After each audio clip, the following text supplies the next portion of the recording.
Excuse me. Have to visit men's room. Oh, for Christ's sake.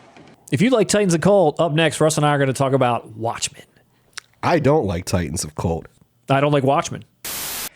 Oh, hell. Another film that was just announced from our good friends at Titans of Cult, who we talked about last week, is saying, like, where have you been? You know, haven't seen anything from you in a little while. The last thing I saw was Halloween 2018 that they were putting out. And like a day later, I saw that they are going to be putting out Watchmen on April 28th, the Zack Snyder Watchmen. I think this actually does in a weird way, but I think this makes sense for them. I can see this next to everything else. It totally does. Yeah, dude. I can see. Totally makes sense. Yeah, I could see it next to literally everything they've done. It's crazy too, because the Watchmen has had a really long history on physical media, one that I feel like is built on cash grabs. When this movie was announced, they released something called the Motion Comic, which was essentially 12 episodes, 12 30-minute episodes of each episode being a chapter from the 12-chapter book, Watchmen. And it was the comic book panels, like slightly animated, just enough to where it looked like it was moving along. It wasn't like a cartoon or anything, but it was enough. And it was also narrated and read by this one guy, and he did all the voices, and they were all different. He did the women, he did the men, he did all the different characters. The accumulated filth of all their sex and murder will foam up about their waists, and all the whores and politicians will look up and shout, "Save us!" And I'll look down and whisper, "No." Then the movie hits the theater. Then, of course, you know, Zack Snyder, like, when he puts a Blu-ray out, it's got to have his Snyder director's cut. It's got to have the Snyder cut. Snyder cut. First thing that hit physical media on Blu-ray was the director's cut. And then in the UK, you could get the theatrical cut if you wanted, but that was UK only. And so the next thing that came out was this thing called The Tale of the Black Freighter on Blu-ray. And it's like 30 minutes of an animated cartoon of a comic book that a character is reading in the original graphic novel. And every once in a while, they cut to this comic book because it's kind of like an allegory of what's going on real time in the real story that you're watching. Well, in Zack Snyder's movie, they actually made a cartoon of that, and they were supposed to like intersperse it in the way that they do in the Watchmen comic book, but they did not.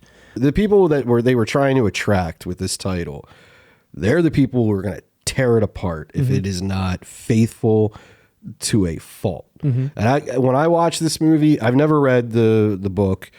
That's what I felt watching it, was that it was almost like, dude, you're giving me goddamn everything. It's like you don't want to leave anything off the table. Even the length of the film without the Black Freighter or any of this other stuff, it just felt very like I might as well be reading the book. And what if you're wrong? It felt like fan service to a fault. Yes. But not traditional fan service where it's just like fan service in the sense of like, I really want to let you know that I understand this source material. I am treating it seriously. I am treating it dark. Like, I get it, dude. Just like, Yeah, 100%. And that's what it felt like to me, someone who did not read the source material. So you have this theatrical cut, right, that he did, and then maybe you have this director's cut that he's going even deeper on. Okay, let me give you more for the fans, because like you said, what more is there? Well, guess what? There was more. There was like 30 minutes more for the director's cut. Then after that Black Freighter thing gets released, out comes the Ultimate Cut, which is literally every last piece of footage he shot plus the Black Freighter embedded in there. So now you've got the full, like you said, I might as well just read the book. Read the book. What version of Watchmen do you prefer people seeing? The director's cut with the Black Freighter is really the sort of pure comic book freak out. But for me, the director's cut without the Black Freighter, we didn't really design it to be intercut into the film, though it goes in pretty nicely. I never felt like 100% that it was like, you know, completely organic. This one, it was kind of like, all right, the people who love this love it. They love that book and all that. It's like, I get why you were trying to go that route. Trying to go that route. Watchmen. But I don't know that fans of this property love this movie. Yeah. I mean, I don't know that they. Topic. I mean, I but personally do not. The intention, I think, is that's to give what it all. Well, the reason I also went through that whole like history of all these releases is to finally end up at this one, which is the Ultimate Cut. This will have the theatrical. No. No. The Ultimate Cut has never contained anything but the Ultimate Cut. This Ultimate Cut that came out in 4K, and then Zavi did this special edition packaging with all, it came with the book, it came with all the stuff. It was actually decent. However, these Ultimate Cut releases that have come out have never contained anything but the Ultimate Cut. So you don't have choices to go and watch whatever version you want. You've got to watch this, whatever it is, this behemoth. By the way, let's look at the runtimes really quick. So you're talking theatrical cut, 2 hours and 42 minutes. Director's cut, 3 hours and 6 minutes. And then once you add all that Black Freighter stuff in there for this Ultimate Cut, this is a 3 hour and 35 minute experience.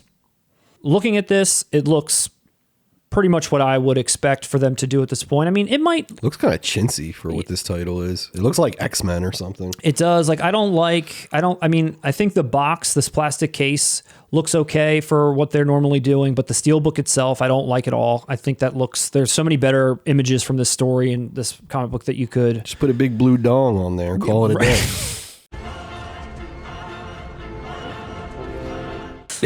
Definitely needs a little bit more dong.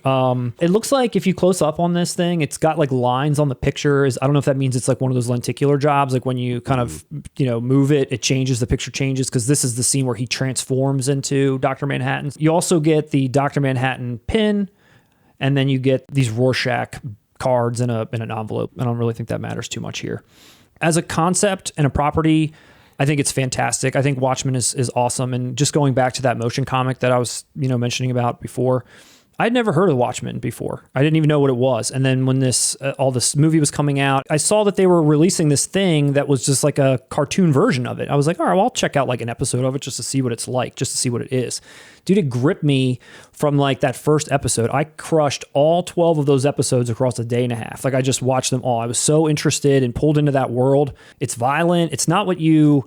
And because you've seen the movie, but like on a first time watch, not knowing what to expect from this so-called comic book, there's like real points and real meaning and real messages. And again, there's violence and rape and murder and intrigue and people that aren't really heroes at all. Like all these people are terrible. And it's like you're watching this kind of madness unfold, and it was just really captivating to me. Translating it into film, I mean, it's basically unfilmable. Honestly, I was really excited to see this movie. Like when it first was announced, because after watching that comic book, that motion thing, I was like, holy shit, this is really cool. And I'm interested to see this movie come to life all of a sudden. And then when I watched it, it was just like, I don't know, it's kind of like a letdown. I don't know. So are you picking this up? I'm not.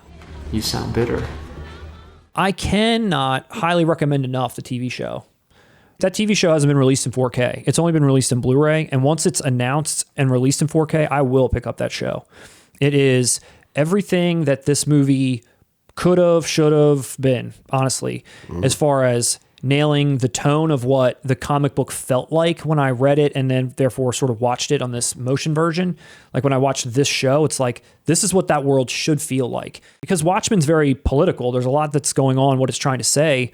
The show does the same thing. It takes modern issues like race in America, alt-right rising up and certain political factions rising up. Like it tries to put all of that in this new and old Watchmen universe, which really works. I mean, honestly, it really works. And the story's compelling. The acting is great. The production value is phenomenal. It literally is, it feels like a sequel to the comic book that most people didn't even realize they needed. It really hit everything, including giving you the squid. I can only imagine. The movie cheaps out on the squid, and I get why the movie cheaps out on the squid. You're already trying to make this bizarre-ass comic book a movie, and then you're going to end it with a squid. I always justified that. For me, someone who wasn't familiar with the source material, and when I watched this, if a giant squid had come out at the end of this, as someone, again, not into it, it would have felt very odd to me. And unfortunately, this is the movie where they're trying to get you into the universe. They're trying to convert the unconverted. I see why they didn't do it. I agree. It just goes back to why this book is unfilmable, because that squid, as outlandish as it seems, works. When you're reading this and understanding where it's coming from, it just like all hits very well. And it's a shame. Do you think any other filmmaker around this time would have done a better job than Zack Snyder? Or was Zack Snyder the guy to make the attempt? I think that could be fair. I think when you look back at what he did, it's a situation where he uses identical dialogue. He almost uses the panels of the comic book as a storyboard. It's like you're watching what you read. So, I mean, from that standpoint, sure, he recreated things very well. I mean, I guess that's what you could say. Did he capture the essence of it, what makes the story good? No. Well, it was unprecedented. My takeaway here for anybody that has never seen this movie, is interested in picking this up because they love Titans of the Cold, or they're interested in watching this movie at 3.5 hours long, that you're going to sit down and watch this, do yourself a favor and watch the first 7 episodes of the motion comic instead, and really experience this for what it is. And from there, decide, do I want to go forward and see how this turns out or not? Because that is, I feel like, a better way to spend your time. Or just pick up the graphic novel itself and read it. But if you need to watch something, I highly recommend that motion comic. It's really super well done. It's really, really well done. This, not so much. I think it looks, like Russ said, cheap and a little tacky. Kind of over this company to begin with. Well said.